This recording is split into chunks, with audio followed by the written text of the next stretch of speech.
ವೀಕ್ಷಕರೇ, ಈ ಸುದ್ದಿ ಇದೆಯಲ್ಲ, ಈ ಸುದ್ದಿ ರಕ್ತ ಕುದಿಯುವಂಥ ಸುದ್ದಿ. ನಾಳೆ ರಿಪಬ್ಲಿಕ್ ಕನ್ನಡ ಹೇಗೆ ಬೀದರ್ ಸುದ್ದಿಯನ್ನು ಭಾಳ ದೊಡ್ಡ ಮಟ್ಟದಲ್ಲಿ ನಾವು ತಗೊಂಡಂಥ ರೀತಿಯಲ್ಲಿ ಯಾರೂ ತಗೊಂಡಿಲ್ಲ. ಈತ ಒಬ್ಬ ಮೇಷ್ಟ್ರು, ವಸತಿ ನಿಲಯದ ಮೇಷ್ಟ್ರು, ಅದು ಕೂಡ ಏನು ಡ್ರಾಯಿಂಗ್ ಮೇಷ್ಟ್ರು. 5,000 ಹೆಣ್ಣು ಮಕ್ಕಳ ನಗ್ನ ವಿಡಿಯೋಗಳು ಈತನ ಬಳಿ ಇದೆ ಅಂತಂದರೆ 5,000 ಅಂತಂದರೆ ನೀವು ಒಂದೊಂದು ದಿವಸ ಲೆಕ್ಕ ಹಾಕಿದ್ರು ಕೂಡ 15 ವರ್ಷ ಬೇಕು. 15 ವರ್ಷ ಪುಟ್ಟ ಮಕ್ಕಳು. ಇವನ ಮೇಲೆ ಕೇಸಿದೆ. ಇವನು ಇದರ ಬಗ್ಗೆ ನನಗೆ ಈ CM DCM ಎಲ್ಲರೂ ಮಾತಾಡಬೇಕು ಇದರ ಬಗ್ಗೆ. ಇದು ದೊಡ್ಡ ಮಾಫಿಯಾ ಅಂತ ಅನಿಸ್ತಾ ಇದೆ. 5,000 ಹೆಣ್ಣು ಮಕ್ಕಳ ವಿಡಿಯೋ ತೆಗೆದು ಇವನು ಮಾಡೋದಾದ್ರೂ ಏನು? ಪೋರ್ನೋಗ್ರಫಿಗೆ ಏನಾದರೂ ಮಾಡ್ತಾ ಇದ್ದಾನ? ಭಯ ಆಗ್ತಾ ಇದೆ ನನಗೆ.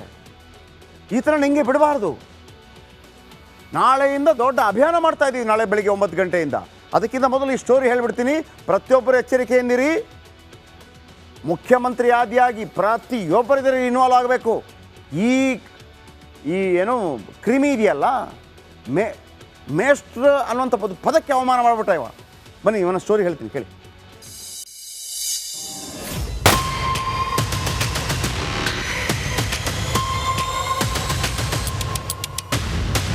ಮುಖವನ್ನೊಮ್ಮೆ ನೋಡ್ಕೊಂಡ್ಬಿಡಿ. ಕ್ಲೀನ್ ಶೇವ್ ಮಾಡಿಕೊಂಡು ಅಮಾಯಕನಂಗೆ ಕಾಣ್ತಾನೆ. ಆದ್ರೆ ಇವನು ಮಾಡಿರೋ ಕೆಲಸ ಕೇಳಿದ್ರೆ ಕ್ಯಾಕರ್ಸಿ ಉಗಿದು ಬಿಡ್ತೀರಿ. ಪ್ರಜ್ವಲ್ ರೇವಣ್ಣ ಮೀರಿಸೋ ಕಾಮಾಂಧ. 2,000 ಅಲ್ಲ 5,000 ನಗ್ನ ವಿಡಿಯೋ. ವಸತಿ ಶಾಲೆಯಲ್ಲಿ ಕಾಮುಕ ಚಿತ್ರಕಲಾ ಶಿಕ್ಷಕ. ಎಸ್ ವೀಕ್ಷಕರೇ, ಕಾಮಕೀಟದ ಹೆಸರು ಮುನಿಯಪ್ಪ. ಕೋಲಾರ ಜಿಲ್ಲೆಯ ವಸತಿ ಶಾಲೆಯ ಡ್ರಾಯಿಂಗ್ ಟೀಚರ್. ಈ ಅಡ್ನಾಡಿ ಶಿಕ್ಷಕ ಮಕ್ಕಳಿಗೆ ಚಿತ್ರಕಲೆ ಹೇಳಿಕೊಟ್ಟಿದ್ರೆ ಸುದ್ದಿ ಆಗ್ತಿರ್ಲಿಲ್ಲ.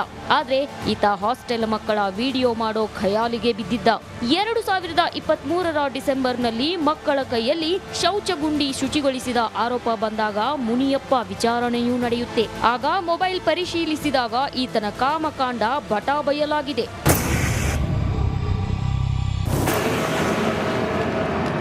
ಶಿಕ್ಷಕ ಮುನಿಯಪ್ಪನನ್ನ ವಶಕ್ಕೆ ಪಡೆದು ಪೊಲೀಸರು ಆತನ 4 ಮೊಬೈಲ್ ಸೀಸ್ ಮಾಡಿದ್ದಾರೆ. ಬಳಿಕ ಮೊಬೈಲ್ ಪರಿಶೀಲಿಸಿದಾಗ ಒಂದು ಕ್ಷಣ ಪೊಲೀಸರೇ ದಂಗಾಗಿ ಹೋಗಿದ್ರು. ಮುನಿಯಪ್ಪನ ಬಳಿ ಬರೋಬ್ಬರಿ 5,000 ವಸತಿ ಶಾಲೆಯ ಹೆಣ್ಣು ಮಕ್ಕಳ ವಿಡಿಯೋ ಇರೋದು ಬಯಲಾಗಿದೆ.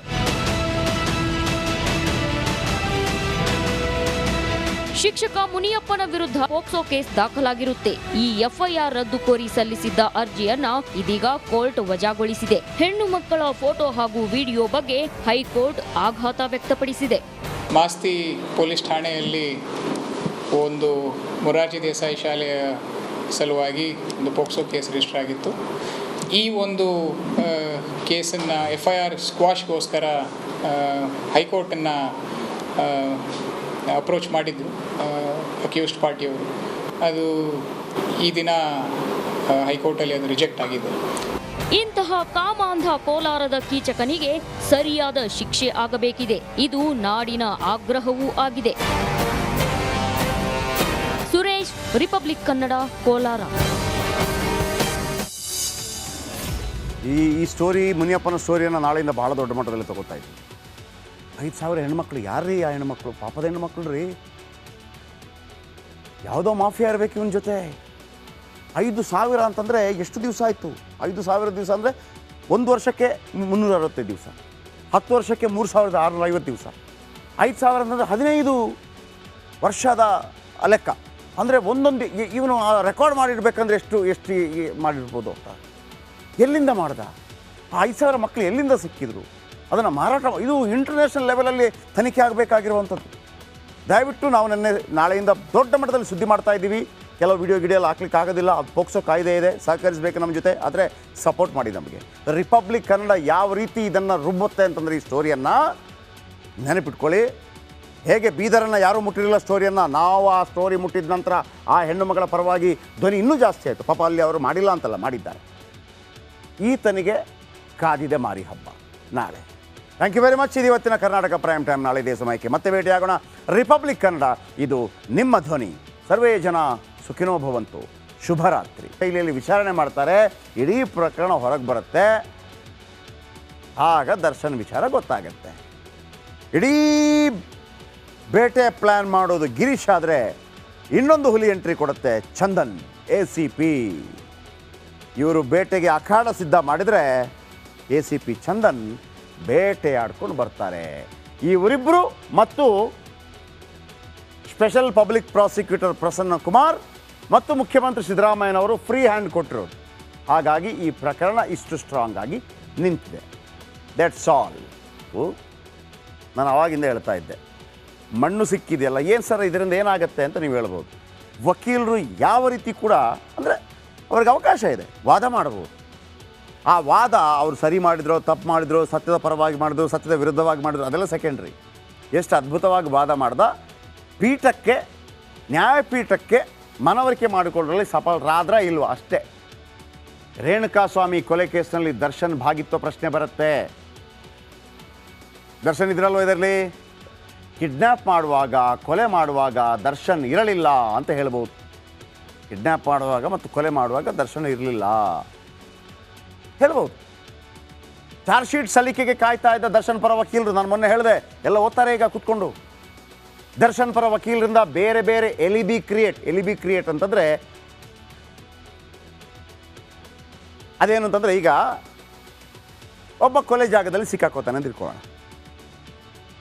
ಅವನು ಎಲ್ಲ ಒಂದು ಕಡೆ ಕೆಲಸ ಮಾಡ್ತಾ ಇದ್ದ ಸರ್, ಅವನು ಕೊಲೆ ಆಗಿದೆ ಅವನು ಅಂತೇಳಿ ಒಂದು ಕ್ರಿಯೇಟ್ ಮಾಡ್ತಾರೆ. ಇಲ್ಲ, ಅವತ್ತು ಆತನ ತಂಬ್ ಇಂಪ್ರೆಷನ್ ಇದೆ ಆಫೀಸಲ್ಲಿ ಅಥವಾ ಅವನ ಮನೆ ಹತ್ರ ಅಥವಾ ಅಲ್ಲಿಯ CCTVಯಲ್ಲಿ ಡೇಟ್ ಇದೆ, ಅವತ್ತು ಆತ ಅಲ್ಲಿ ಓಡಾಡ್ತಾ ಇದ್ದ, ಇಲ್ಲಿರೋದಕ್ಕೆ ಸಾಧ್ಯ ಇಲ್ಲ. ನ್ಯಾಯಾಲಯ ಕೇಳೋದು ದಾಖಲೆ. ದರ್ಶನ್ ಇರಲಿಲ್ಲ, ಕೊಲೆನೇ ಮಾಡಲಿಲ್ಲ ಅಂತ ಹೇಳ್ತಾರೆ.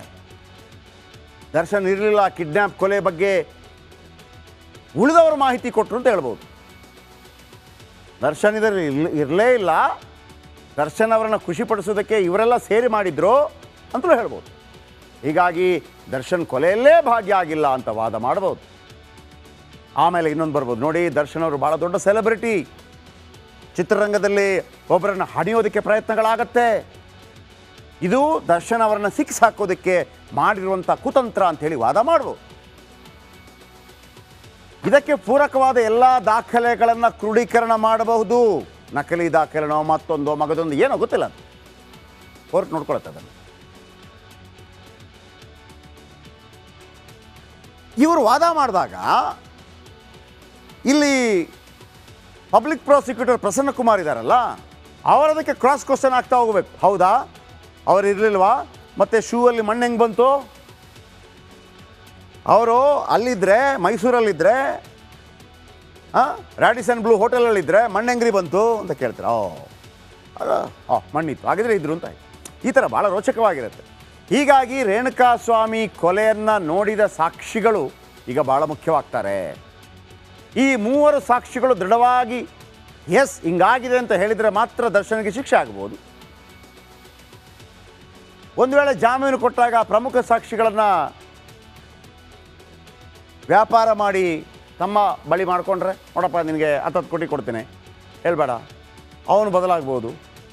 ಹಣ ಕಂಡಾಗ ಹೆಣ ಬಾಯ್ಬಿಡುತ್ತೆ, ಗೊತ್ತಿಲ್ಲ, ಜಸ್ಟ್ ಹೇಳಿದ್ದಾನು.